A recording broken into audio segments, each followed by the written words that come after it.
Well, sad to say, about a week and a half ago, my truck, remember I told you I paid off that truck and I loved it and I wanted to die with it? Took a dump. It died on me. Well, it didn't necessarily die, but it had the same issue that it had back in the summer. I dropped like thousands of dollars to get this thing fixed, and I'm like, okay, it's going to run for the next 5 years. I'm good to go. Well, the same exact problem that I brought it in back in July it started shaking again, flashing check engine light. So I had to get back into the car market. Yes, and I had to part ways. I know. It's sad. We all loved that truck, We loved that truck. Yes, it was a sad day to part ways with the truck. But, the point of me bringing that up is we got back in the car market and, quickly found a really good deal. So I wanted to go pursue it. I drove to Garden Grove and saw the car, and I really liked it, took the test drive, right, did the whole car buying process. And it was a great deal. It wasn't brand new. I would never buy a brand new car again. That's what I did with the truck. It was a bad idea. Used car, but it was almost brand new. It was like 2024, 9,000 miles. It was like pristine, right? Really good price comparatively. Well, I get to that negotiation phase, right? And that's where you got to use your words a little bit. You got to be persuasive and you got to be clever. Well, if you don't know this about me, even though I speak for a living, I don't like doing any of that, right? They could be like, your truck's worth $1. Like, that's a good price right there. That's $1. It's more than I expected, And that's kind of what happened was he came to me and he kind of walked through the process and I negotiated. I thought I was proud of myself. I was like, okay, that's not good. I don't want that. Like, oh, well, I don't know, but I don't feel good about that price, right? So I negotiated a little bit. And then I thought, this is a wise idea. I should call my wife, right? So I called my wife and I talked to her a little bit and I was like, what do you think? And this is what she said. She said, do you actually like the car? Do you love the car that you're going to get? I was like, yeah, I like it a lot. She said, okay, what's the price they're giving you? And I said, I told her the price, and she's like, that seems kind of low. I don't know. Like, are you sure? Because I know you, Roy. You're probably just going to take what they give you and run with it. And I'm like, that's exactly what I was going to do. So, she knew me really well. She knew exactly what she needed to communicate to me in that moment, right? Well, I did. I negotiated back to the guy. I'm like, I don't feel comfortable. I need it to be at this price, and it was a comfortable price that Kristen and I thought, it's a good idea. Let's do that. And I walked out with the car. Well, I gave Kristen a call after, and I was talking to her on the phone, and she said, I just gaslighted you. She's like, I had no idea if your trade value was low or high. I had no idea. I just knew that you would take whatever they gave you. So I had to ask you all those questions. And I just cracked up. Because that was one of the best communication skills that I've ever witnessed in my life. She went 3 layers deep. She knew her husband, that she knew that the best scenario of communication in this moment was to just gaslight me and just say no, this. She didn't even actually believe anything she was saying. She just knew that she needed to give me that information over the phone. It was one of the greatest communication skills I've ever seen in my life. She thought about me, right? She was thinking about my communication level, if you will. She knew exactly what needed to be said for me to understand and to get to the solution that we needed to get to. And that's what communication is all about, right? The main idea that I really want you guys to walk away from this is I want you to thoughtfully examine your communication. I want you to ensure that it's effective, that it's careful, and that it's considerate. And that's key. Considerate is key. And we'll talk about that here in a second. But here's the thing, guys. Poor communication, it quite literally can negatively affect every single relationship that you have, including your relationship with God. You think about it with your friends, right? You think about poor communication with your friends. You can offend a friend if you have bad communication, or if you don't care about your communication, or if you don't care about them, right? That's part of communication. You think about your coworkers and your bosses, your peers, things like that, right? People won't like you if you're not good at communicating, right? And there's degrees of that, and we'll talk about that, right? It doesn't mean you have to be an expert with your words, but it's just to say there are some tangible things that you should be able to take away, I hope, from this sermon to help improve your communication. And I even mentioned God, right? You think about prayer. Like if you're not talking with God, and now you can improve in prayer, but sometimes people are poor in communication because they don't talk, right? So your communication with God can be affected. Your relationship with God can be affected if you have poor communication. And partially, I think you can blame communication skills just with the deterioration of our society in terms of like social skills, right? Because like we're all digital. We also live in this age of like anti-intellectualism. So if you speak clearly or use big vocabulary, people think you're weird, which is kind of the opposite of how things should be in life. We live in a culture where, people are just apathetic and don't really care about other people or don't care to communicate. People like to isolate. They don't really want to engage with other people. But here's the thing. As a Christian, we don't have that liberty, if you will. I mean, for lack of a better word. We don't get to do that. The Christian life is about engaging with one another, right? When you think about communication, I want you to ask yourself, why should I care about communication, right? Because like communication, you're thinking like, okay, these are just words, this might seem so basic to you, right? It might be like, why are we even talking about communication? How does this even help me? Well, I think it's super important because God cares about the way you speak. God cares about words. I mean, just even think of the fact that he put his words in a book, and that's how he wanted to communicate with his people. God cares deeply about words. And God also created us to be relational people. And to be relational is to be communicative. You have to talk. You have to engage. And you want to improve in that so that you can build and develop those relationships in your life. Turn with me to James chapter 3. James chapter 3, I want you to see what God thinks about your words before we even dive into this outline. James chapter 3, God takes our words very, very seriously. In fact, he takes it so seriously that he warns us through the inspired words of James to tell us that it's your tongue, your mouth, your words are like an uncontrollable fire.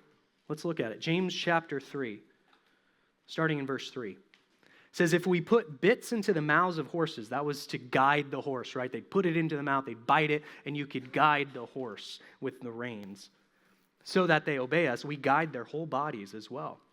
Look at the ships also, though they are so large and are driven by strong winds, right? That's typically, you think like, oh, that's the engine. Well, really, it's the rudder, as he goes on to say. They are guided by a very small rudder wherever the will of the pilot directs. So also the tongue is a small member, yet it boasts of great things. How great a forest is set ablaze by such a small fire. And the tongue is a fire, a world of unrighteousness. The tongue is set among our members, staining the whole body, setting on fire the entire course of life, and set on fire by hell. It's pretty intense, right? Your words matter to God. You have, as the Proverbs say, you have power of life and death in your words, in your speech. God cares about communication. You should care about communication. Matthew chapter 12, think about this. This is what Jesus says in verse 36 and 37. He says, I tell you, on the day of judgment, people will give account for every careless word they speak. For by your words, you will be justified, and by your words, you will be condemned. Right? That ought to develop in your mind like some type of accountability, of deep care for the way that you communicate with other people.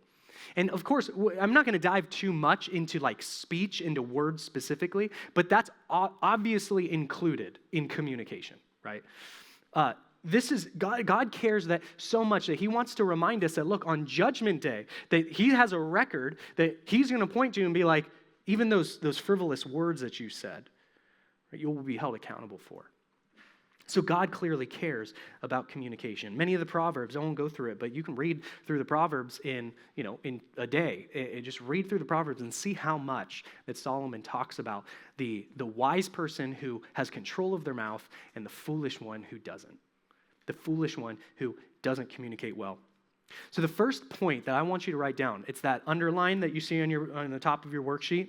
I want you to think about communication this way, and maybe this is new to you. And I think this will be helpful to guide your thinking as we go through this outline. Write it down this way. Realize communication is not about you. Realize communication is not about you. Communication is an inherently selfless activity. Just think about that with me for a second. Like, what are you trying to do? Like, what am I trying to do right now? If I don't care about communicating and you don't understand the message, then I failed, right? I'm trying to communicate a message to you. In its basic form, there's a message that someone's trying to deliver to another person when it comes to communication. If I don't care about how that message comes across, poor communication, then the whole process, it implodes, right? It was useless. It was a failure. So everything about communication is about the other person. How I talk, how I engage them, how I deliver the message, what I'm asking them about, what I'm thinking, how they're receiving the message, what they're thinking, how they're interpreting the message. All of it is about the other person that I'm trying to communicate with. And I think as we walk through this outline, realizing communication is not about you is so key. And if there's anything that you would take away from this sermon, please take this away. Because oftentimes we think communication is about me. It's about me. And we're selfish in the way that we communicate. I want to talk, right? I'm not a great listener. Like, I want to say my piece, or I'm going to get offended. And we're going to talk all about these things. But communication is just inherently not about you. And you got to get over the fact that you got to get over it that you think it's about you. Is what I'm trying to say. That was a great way to communicate right there. Realize communication is not about you. All right. Write point one down this way. Become a good listener. That's where we got to start. Become a good listener. Being a good communicator starts with listening well. And there's some people that talk really good. There's some people that can communicate their words really well, but they're not very good at this. And this is key, guys. This is key. Becoming a good listener is key. Have you guys ever seen the Lego movie? Yes. They've seen the Lego movie. Kristen thought this would be a lame illustration, but I think it's funny. The Lego movie. So maybe you don't remember, but anyways, what happened was, the girl that the main character likes, she's like explaining the plan to him, and he gets all like goo goo gaga over her, and it's like the hearts, go around him, and it's like the theme or the soft, romantic music in the background, and he starts hearing like blah blah blah blah blah blah blah blah, and then she says, "Okay, you got it," and he says, "I think I got it, but just in case, I wasn't listening. Tell me it all over again." Yeah. That's how some of us listen, right? Is we're completely distracted, we're thinking about something else, and that's how we listen. James chapter 1, verse 19. I love this passage. James chapter 1, verse 19. It says, "Know this, my beloved brothers, let every person be quick to hear, slow to speak, slow to anger." And it goes on, "For the anger of man does not produce the righteousness of God." But there's a principle there that I think we can draw out of James chapter 1. Let every person be quick to hear. You should be listening far more than you're talking. You should be listening far more than you're talking. Actively listen. Like, look engaged. Like, we're about to get practical, right? Be involved in the conversation. If someone's talking to you, you're engaged with them. You want to listen. You want to know what they're talking about. You're nodding along. Like, you're involved in this conversation. That's the first step of being a good listener, right? And unlike our friend in the Lego movie, you're listening to understand what the person's trying to say, not to respond to them. Because oftentimes we're like, "Oh, yeah, and you're thinking in your head, your wheels are turning. You're like, well, how can I respond to this? Because I want to say my piece. I want to contribute to the conversation." Remember, communication is not about you. You're not listening to respond.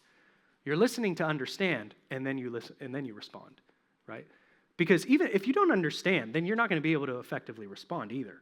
You might say something that's just like, well, you missed the point, or we put our foot in our mouth all the time when we respond and don't understand. So you got to listen to understand, not respond. And also, this is important. Don't interrupt the person that's talking to you or assume you know what they're talking about. Right? That's bad listening. That's bad listening tactic. Don't cut them off. Let them talk. Let them say their piece, even if you disagree. Even if you think it's foolish, it's like let them say their piece, sit there wisely, and then you can respond, right? Don't assume what they're going to say. And then lastly, this is key. This is key. If you're being a good listener and you're truly understanding what the person you're talking to is saying, follow up with them with the thing that they were talking about. Perhaps it was a prayer request. Perhaps it was a conversation that they really cared about. Perhaps it was some topic, something that happened at work. Follow up with them later to show that you actually listened to them. And that bleeds right into the second point, is showing genuine interest in the person that you're talking to. Right? Being a good listener and showing genuine interest are directly connected. Show genuine interest in the person you're talking to. You want to communicate well. You want to communicate in a way that shows that you know that it's not about you and it's about them. Show that you actually care what they have to say. Philippians chapter 2, verse 4. Philippians chapter 2, verse 4. Paul uses that word, interest. Let each of you look not only to his own interest, but also to the interests of others. You're putting the needs of the other person before yourself. You're putting the interests of the other person before yourself. Right? I mean, even the trait that Jesus gives the disciples, the 11th commandment, sometimes it's referred to in John chapter 13. I'll read it for you. He says, a new commandment I give to you, that you love one another, just as I have loved you. Right? If you don't have genuine interest in the person you're talking to, you're not expressing genuine love for that person. You're not showing that you actually care about them in the conversation. Right? And it doesn't have to be your brother and sister in Christ. This is anybody you talk to. Show that you genuinely care about what they have to say and just see how God can work in those conversations. Great way to show genuine interest is to really know the people you're talking to. Right? Like, am I talking to someone who's talkative? Am I talking to someone who doesn't talk that much? Right? Like if I'm talking to someone who doesn't talk that much, I'm probably not going to be myself and talk a lot. If you know me, I like to talk to you guys, right? I don't want to overburden someone who perhaps is not a person that likes to talk that much, right? Know who you're talking to when you talk to them. That's showing that you have genuine interest in who that person is. That's going to make you a better communicator. Is this person lighthearted, or perhaps they're more serious? Just know who it is that you're having a conversation with. This is key. This is key. This next thing in showing genuine interest. Ask good questions. Ask good questions. The best way to show that you care and are interested in what the person has to say is have good follow-up questions to what they're talking about. You want to show that person that you care. You want to show that you're interested. Ask questions that aren't just like surface level, right? Really get into the conversation with the person. Like, I really just want you guys to walk away thinking you're talking to someone, it's like you're the person, I'm talking to you right now, right? Like, or if you're in a group, it's like my attention's with you guys. We're talking, we're having a conversation right now. Like, I love you, I care about you. I want people to know that you love and care and are interested in what they have to say. It's super important. Ask good questions. Show you're listening. Be thoughtful. And lastly, showing genuine interest is talking about what they want to talk about. Right? Oftentimes, you might want to talk about what you want to talk about. And you'll try to change the subject, or you'll try to interject what you want to talk about. Show genuine interest in those people by talking about what they're talking about. Get involved. All right. There's a way to present yourself as well in conversation to display that you're a good communicator, and that's being confident. So I want you to remember to be confident. That's point number 3. Remember to be confident.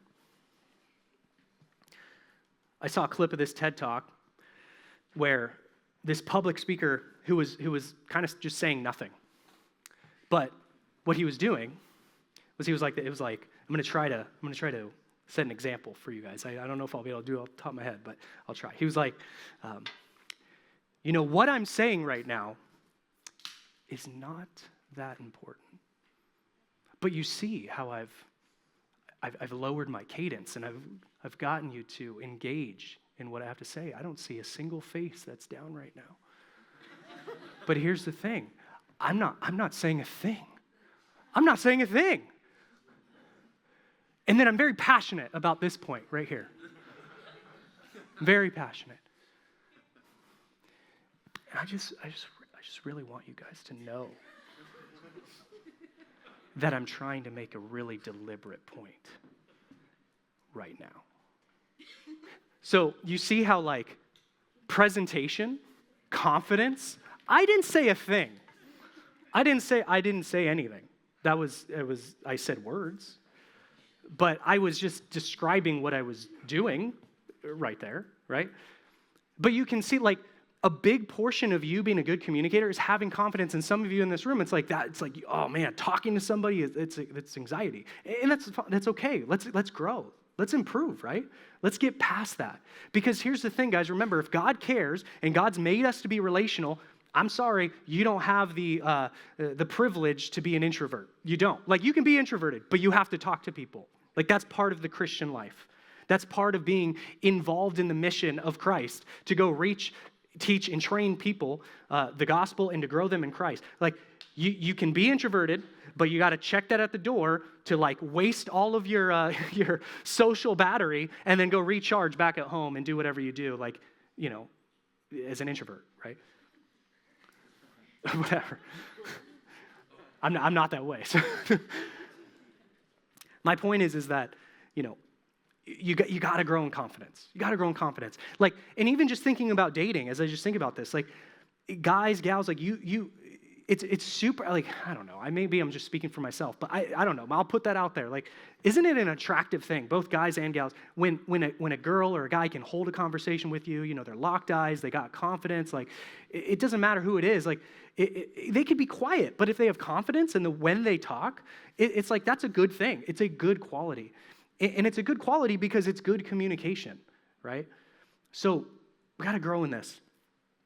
I think this is important. When you think about confidence, confident people speak clearly and concisely. They don't ramble. They don't go on and on and on about something, right? They speak clearly. They speak concisely. They speak with wisdom. And in reality, clearness and conciseness is a way to show that you're communicating is not about you. You're showing you care about them because you're trying to deliver this package of information to the person in a way that's understandable, that's clear and concise. If you don't speak clearly, that's fine. Grow in this.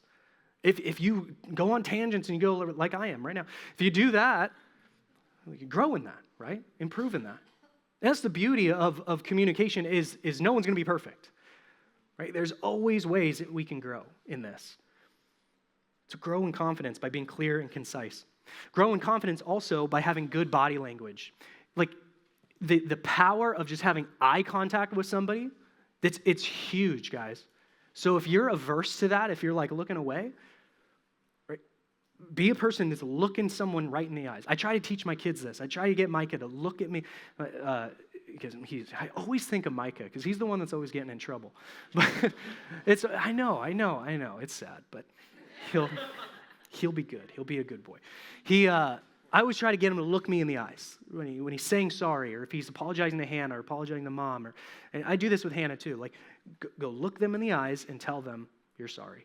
There's so much power. You just in your workplace and in your friendships and when you're dating, looking someone in the eyes is a lost treasure. It really is. It's so simple and it's awkward, but it's important. It's super important. Now, don't stare at someone. Don't peer through their soul as you're looking them through the eyes, okay? Look away. It's yeah. It's hey. Don't do that, right? But make that a practice in your communication. That's how you'll develop, if that's instant. That's something you can do right today. Start practicing good confidence in having that eye contact. All right. Yeah, I wrote this down, but I think I already mentioned it. Just, don't be anxious. You're just talking. You're just having a conversation. right? If you're averse to this, if you lack confidence in conversation, if you don't like to talk that much, just let's get past the anxiety, right? You're just talking with people, right? You're just having a conversation. You're not presenting a report in front of 100 people. You're just having a conversation. And this is good. And remember, tie it to the fact that we're relational beings, that God has called us to grow in fellowship, to grow in unity, to be together, to make connections. That's what God wants of us. So let's get past the anxiety. Okay. This point is super helpful. I don't know, I wrote it, so I think it's helpful. Don't be overly sensitive. Point number 4. Don't be overly sensitive. When people don't respond exactly the way that you want them to, people aren't perfect, right? And also, that statement alone, even that thought, is the opposite of this main idea of realizing communication is not about you. Wow, they didn't respond the way that I wanted them to. They didn't say the thing that I wanted them to say. So now I'm hurt. I'm offended because they didn't do exactly what I thought they should have done. Right? Guys, let's get over it. Let's not be sensitive. Communication, you are going to be offended, and that's okay. It's okay. And also, when you think about it, who cares, right? It's going to happen all the time in your life. And if someone's being directly offensive, sure, address that, right? Let's talk about that. Let's get people involved and let's nix that. But if you say a joke and someone doesn't laugh, whatever. If someone makes a comment to you that you didn't really like, who cares? Unless they were trying to be mean to you, that's different. In conversation, you're going to be offended. You're going to be offended, and that's okay. That's okay. Yeah, it bleeds right into this. Stop being selfish, right? Because if you're being sensitive, it's the focus is on you. The focus is on you, and you think look, everything is personal. Everything, yeah. I guess I said my piece about this. Proverbs 19:11. This passage is one, if you don't have it memorized, you should. You should memorize Proverbs 19:11. It says, good sense makes one slow to anger, okay? Good sense makes you slow to anger. And just because that sensitivity, that I'm offended. You may not be extremely angry in that moment, but it's like remote frustration and anger, right? It's I'm offended at this person, made me feel bad. Or they didn't say what I wanted them to say. I thought they were going to respond this way, and they didn't. So now everyone's mean, right? Okay, well, good sense, when you have the right sense, it makes you slow to anger. And it is his glory to overlook an offense. You hear that? It's his glory to overlook an offense. We need to be overlooking more offenses than we do. You're going to be offended. Don't be sensitive. Overlook offensive. Seek reconciliation. Guys, if you don't here's the thing. I just even thinking about this right now. If you're a sensitive person, you let them be sensitive, you're selfish in your communication and it's self-focused. This is how a lot of churches divide and split. It starts right here. It starts right here. Because someone said a comment that I didn't like, or someone said this about this person, and I didn't like that. Now it's oh, well, I didn't address it. I didn't overlook it. I didn't reconcile. I didn't forgive. And then it turned into something bigger, and then it turned into a group think, and then it turned into a church split. I'm telling you, that is how most churches split, is because of some small gossip slander issue that turns into something bigger. It happens all the time. So you may be thinking, well, I'm not sensitive. Well, make sure you're not, because it can lead to a lot of danger in the church and in your personal life, right? People don't want to be friends with people who are touchy and sensitive all the time. Okay. Point number 5, you got to always be honest and kind in your communication. Always be honest and kind.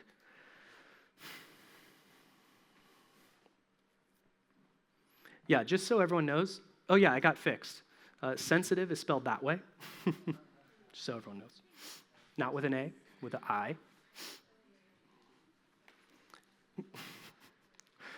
All right, always be honest and kind. Colossians 3:12, write that down. Colossians 3:12 says, put on then as God's chosen ones, holy and beloved, compassionate hearts, kindness, humility, meekness, and patience. These are some of the marks of a true Christian. And that ought to bleed into your communication, in your speech, is you're always seeking to be honest and kind with the other person. Does that mean that you always tell them what they want to hear? No, that wouldn't be honest. In fact, that wouldn't be kind either, right? But it means you speak truth in love. Ephesians 4, like when you're edifying, you're building someone up, you're speaking the truth in love. Oftentimes, exhortation hurts. Oftentimes, speaking honestly and kindly hurts. And that's why even point number 4 and number 5 work so well together, is because discipleship, your spiritual growth can be hindered if you're a sensitive person.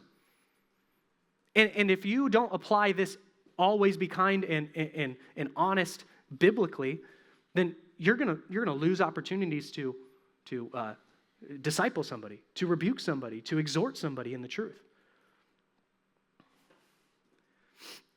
On the other hand, I think this is important when you think about honesty in your communication. Some of you are overcommitting to things, right? And what do I mean by that? I mean, you're saying you're going to be there, and then you're not. You're saying you're going to make it, and you won't. And that's, in the moment you're thinking, well, this might get this person off my back. Or perhaps, this will look like I'm interested, but I'm really not. It's a lie. It's a lie. You're not staying true to your word. And I know we're talking about communication, but here's an application. When you're late to places, you're going to be late sometimes, but if you're consistently late, that's you going against your word. That's a lie.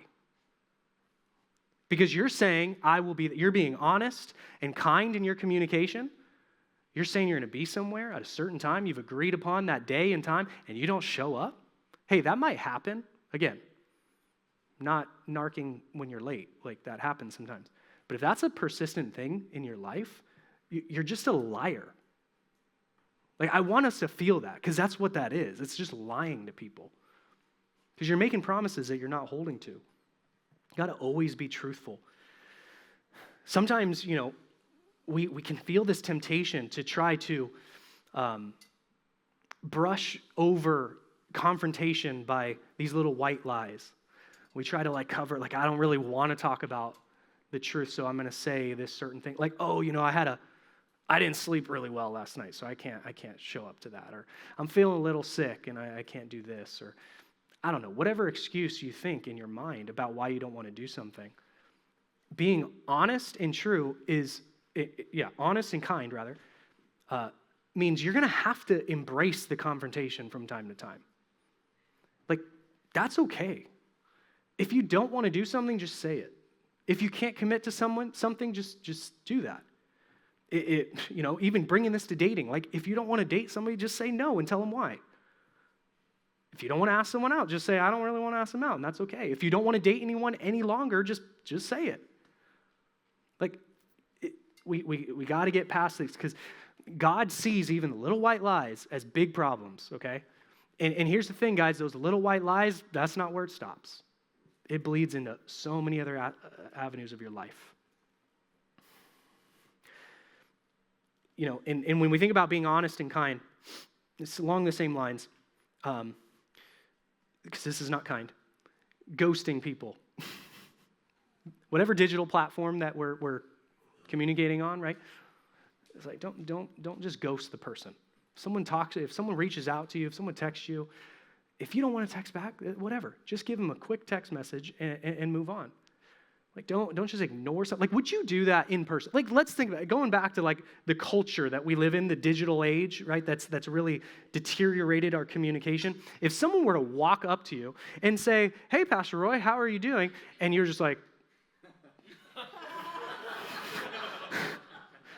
that's what's happening in the text message or in the Discord message or however you communicate digitally, right? That's what's happening, but we think we can do that because we're behind the screen. And then we go see that person like a couple hours later and we're like, hey, what happened? And now you have this issue with one another. Like, let's stop ghosting people. Text back, that's not showing interest in that person. That's not showing that you love that person. That doesn't mean that you have to reply right away. Like, if you're good at that, great. That's a pro. But it does mean that you should respond. It does mean that you should care enough that if you're going to reply later, at least you've set a reminder. Like, I'm gonna reply because I care about this person.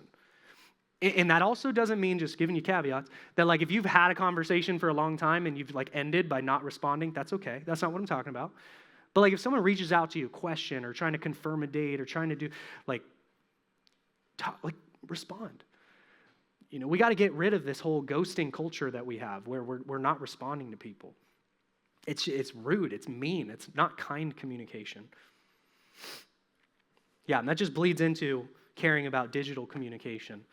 It was funny, I read this as I was doing my prep during the Cold War, when, the Soviets and U.S., it was, Cuban Missile Crisis, they were pointing missiles at each other. The Soviets sent a letter to the U.S., and the U.S. mistranslated the letter. So they thought that it was a threat and not a call for peace. So they said, the Soviet letter, when it was translated, said, if you remove yours, we will remove ours. And the way the U.S. understood that was, that's a threat. They're gonna shoot these missiles at us. And no, it was an offer of peace. So literally, a misunderstanding of a text message at the time almost started a nuclear war. Right? So let's be careful with our digital communication, because that's kind of the modern equivalent of what they had going on at the time. Sometimes our digital communication, when we misread text messages or we miscommunicate or we badly communicate over digital formats, over digital platforms, it's like we're going to start a social nuclear war with one another. I'm serious. We have to be, let me make this even more practical. If you're a person that's not good at texting, I don't care. Get better at texting. Seriously. No, I'm serious. That's just my pastoral exhortation to you. If you're not good at communicating via digital format, that's the age we live in. That's how you're probably going to talk to most people, is over digital format, right? So, whatever you can do to apply these principles in a text message, so key. So key. You're trying to, again, text message, even though it's different than face-to-face, it's still communication with the people, right? So, if you're a person that's just very straightforward on your text message, maybe throw an emoji in there, right? Maybe be throw a word in there that makes it seem, even as one sentence of, you're trying to reassure the person who's receiving the message that you're not angry or that you're, that you don't hate them. That's important. I hope you guys know what I'm talking about. Are you with me? Because some of you are bad texters, some of you are good texters. That's okay. But the bad texters are yeah, I do that. It's just hi, how are you? Period. Exclamation point is erased from your keyboard. It's not there. And then some of you are 19 exclamation points, emoji, emoji, emoji. It's I can't misconstrue, right? But honestly, even that's not great, because are you really being honest and true when you're sending the 19 emojis and then you're asking for a prayer request? Yeah, well, I believe it for Kelly. So yes, the digital communication, that also in the age that we live in, that's how we communicate. It's key. You got to care about digital communication as much as you care about in-person interaction with one another. Because again, this is a way that you're loving the other person more than yourself, that you're putting the interests of the other person over you. I don't know if God's going to do this, but I imagine that when he holds you accountable for every careless word he speaks, that some of those text messages and emails and it's going to be up there as well, right? So let's talk through the way that you talked with your friend who was asking for prayer or was trying to reach out for you for coffee, and you just kind of ghosted them, or you didn't say anything, or you were, short with them. Right? Think about how you're being interpreted. Think about how you're speaking. Think about how you're presenting yourself, even over digital formats. All right, point number 6, know what is appropriate. Know what is appropriate. My son had a little recital thing months ago. Christmas, it was a Christmas recital at his preschool. And the whole family was there, and Hannah was there. She's part of the family, obviously. She was sitting on her aunt's lap, and Micah gets up there, and he's waving, and Hannah goes, "Hi, Micah," in the middle of the recital. Everyone's singing, quiet, the crowd's quiet, just yells it at Micah. And he goes, "Hi, Hannah." So, okay, it's funny and it's cute, but was it appropriate? Was that a good thing? Probably not. Everyone laughed, whatever, it was fun. I mean, they're young, so it's fun. But it wasn't appropriate, right? It wasn't appropriate. And you got to think, if you care about your communication, you care about what is appropriate in your communication. So you got to know, okay, what's the correct context for me to have this conversation? Is the correct context for me to have this conversation in the middle of a circle of people? Should I talk about this thing right now? Is the correct context even for me to have this, to mention this comment or to talk about this struggle in small group? Maybe not, right? Maybe this is better one-on-one. Is this is the right context to have this conversation over Discord when in reality it probably should be behind closed doors on a text thread? Right? You got to think about, okay, what's appropriate in my communication? Because again, you're thinking about not even just the other person that you're talking to, but you're thinking about the other people who might be involved or be, witnesses of the conversation. Should you share this here? Should you have this conversation here? Think about that. And you also got to think about what's appropriate when it comes to quantity of words, right? Some of you talk too little. Some of you talk too much. Some of you who don't talk enough need to talk more. Not just a blanket, we should, if you're very quiet, perhaps, better communication would be talking more. But some of you have great things to say. You have wisdom that you hold on to in your brain, but you're quiet. And you're missing discipleship opportunities. You're missing opportunities to edify your brothers and sisters in Christ here at this ministry because you're quiet, right? Some of you have too much to say, and that's a dangerous place to be because if you don't couple that with wisdom, then you're a fool, the Proverbs say, right? You have too much to say, you're going to run into some trouble. And we'll talk about that in a second. Just talking too much, talking too little, know the correct context, know what's appropriate. This is clear, right? Flee any type of sinful talk. Any type of sinful talk needs to be out of your mind, out of your mouth, right? That's poor communication all day. What do I mean by that? I mean slander, right? Gossip, crude joking. Ephesians 4:29 states it this way. It says, "Let no corrupting talk come out of your mouths, but only such as is good for building up," right? Edification, as fits the occasion, which is important, knowing the context, as fits the occasion, that it may give grace to those who hear it. Don't let any corrupting talk come out of your mouth. Slander, gossip, that's detrimental to the church. You're tearing down someone who's made in the image of God. You should care about this person more than that. Show this person dignity and respect by not talking about them behind their back or talking about things that you're not even involved in. That stuff needs to be out of your conversation. Crude joking, guys, think about the memes you share. Think about the reels you're sending to each other, right? Girls, maybe this is a problem for you too. I just know because I'm a guy. But crude joking can come in the format even of memes that you might not say it, but just things that you share with one another. Make sure that your communication with one another is always appropriate. So know the correct context. How much are you talking? How little are you talking? Flee sinful talk. And then lastly, and this should be clear, is you got to think before you speak. Think, then speak, right? Think, then speak. Think, then speak. Think, then speak, okay? Proverbs chapter 18, verse 13. I like this passage. I use this in counseling a lot. This is actually an accountability passage for counselors, right?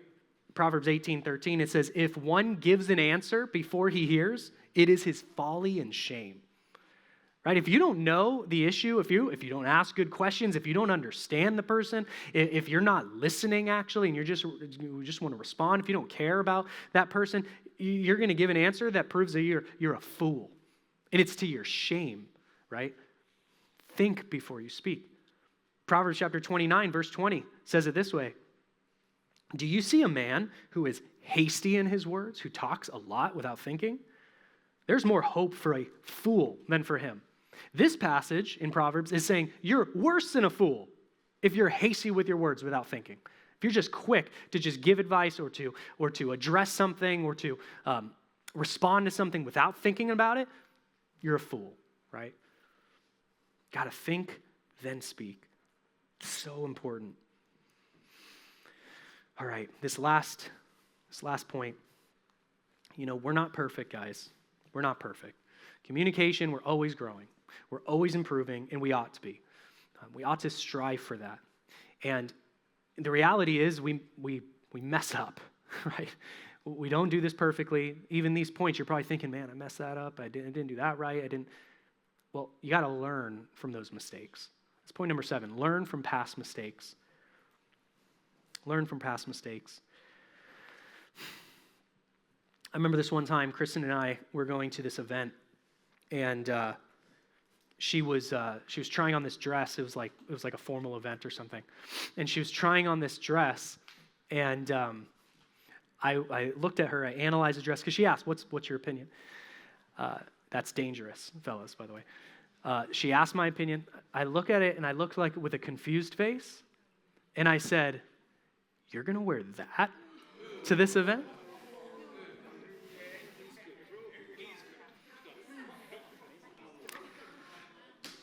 Guys, like I talk for a living, and I said something really stupid. But here's the thing. Like that's not what I meant. That's not what I meant, right? What I meant was like, well, we're going to this type of event. You're wearing a thing that's like for this type of event, right? That's what I meant, but that's not what I said. That's not what I said. The thing I said to her was like that thing, that's a terrible dress. How dare you wear that? Well, I got to learn from my past mistakes, right? She thankfully will never ask me that question again. No, she probably will, but I'll know because I've learned from my past mistakes. Proverbs chapter 12, verse 15. The way of a fool is right in his own eyes, but a wise man listens to advice. This is key because your past sins, your past mistakes, your past foolish conversation, your past bad communication, it can teach you. It advises you. But also there's people that advise you too. And you got to be someone who's teachable when it comes to your communication. Like, if you're to walk away from this lesson, well, I'm good. I don't need to worry about this, right? If you're going to walk away from the sermon, that's your attitude. Proverbs 12:15, right? If you're going to walk away, like, you see your leader or perhaps one of your friends, he's like, hey, maybe you shouldn't have said that. Or perhaps you could say it this way, or perhaps this is a better way. And you say, I don't want anything to do with that. Proverbs 12:15, you're a fool, right? You're not going to learn from advice. A wise man learns from not only his mistakes, but also from the wisdom of other people. The best teacher is someone who can observe you and observe your conversation, because we think we're so great, right? We always think like, oh yeah, I'm doing everything great. And we should listen to the advice of other people. And in fact, you should be teachable in the sense that you should seek this out too. Like, hey, where am I bad in this? Where am I weak in this? Like, show me how I can grow in this. Ask some of your close friends, am I a good communicator over text? Do you think I struggle in conversation with people in a group setting? Do you think I should be more confident? Do you think maybe I'm kind of rude to people? Do you think I'm being selfish in my conversation? Right? You should be asking those around you that know you for advice and grow in this. Be teachable. Don't be a person that rejects advice. Don't be a person that rejects counsel. Embrace the counsel and then change. Got to grow in wisdom. Yeah, and then lastly, just before I even leave this point, I mentioned it, but don't be hard on yourself, right? Show yourself some grace. You're going to fail, and that's okay. You're probably even thinking like, man, I've put my foot in my mouth way too many times. But God's sovereign, okay? Trust that. God can even use the foolish statement that you made in a big way. Maybe it's for your own edification, perhaps. Maybe it's for the person that you're talking to. But don't be so hard on yourself to where you're going to back yourself back into a corner like, I don't want to put myself out there again. I say stupid things, or I don't want to talk, or I don't want to give advice, or I don't want to do this. You're going to make mistakes, you're going to fail, and that's okay in your communication. We're all trying to grow. We're all trying to improve in this, okay? All in all, I want each and every one of us to start seriously caring about communication because God cares about it. God cares about it. God's created us to be relational, and that requires us to be communicating. That requires us to be good with our speech to some degree. God cares about this, so should you. So thoughtfully examine, right? Thoughtfully examine your communication. Ensure it's effective. Ensure that it's careful. Ensure that it's considerate, right? That's so key. And it'll bring you one step closer to becoming that right person while you try to find the right one. Let's pray. God, thank you. Thank you for your word that is exhaustive and shows us what we need for life and godliness. And God, we know that growing in righteousness and growing in our ability to edify and to pour in others and even share the gospel, it requires us to be communicators. So we want to grow in that. We want to be good stewards of our speech. So please help us with this. I pray that this is fruitful. I pray that this is impactful in the lives of all of us, myself included, as we can all grow in our communication skills. So help us to do this, Lord. Help us to see the connection to our own personal walk with Christ, how important our words are, as you say, that they're like a fire that can cause a fire that's like the small member in our body can cause so much destruction. So please, God, help us to care about this. Pray that these small groups can be fruitful, be edifying, and glorifying to you. In Jesus' name, amen. All right.